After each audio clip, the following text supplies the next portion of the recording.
नमस्कार नमस्ते प्रणाम। हम सिंगर अरुण अलबेला आप सब केहू श्रोता सुनवैया के गोड़ छू के गोड़ लगातानी। और बताई आज होली के दिन बा, आप लोग के कैसन लगाता।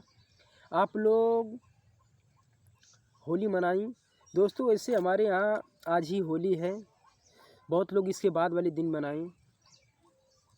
और दोस्तों ये बताइए आप लोग को, आइए मैं एक सॉन्ग सुना रहा हूँ साली और जीजा के बीच का मैटर। आइए सुनते हैं।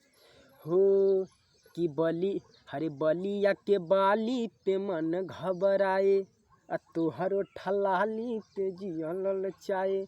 हरे बलिया के बाली पे मन घबराए, तोहरो ठलाली पे जिया ललचाए। बोला बोला ये साली बोला। हो कमर हमर लचके दिल हमर धड़के, देखी पिचकारी तो हर मान हमर भड़के। हो हरी लमा हर पिचकारी साली बाटे सुना मोर देहाब ढोढ़िए में तोड़।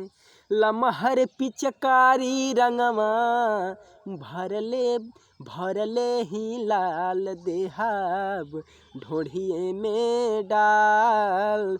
चोली तोहार सुना करेला बवाल देहाब ढोढ़िए में डाल। बोला बोला लमहर पिचकारी रंगवा भरले ही लाल देहाब ढोढ़िए में डाल।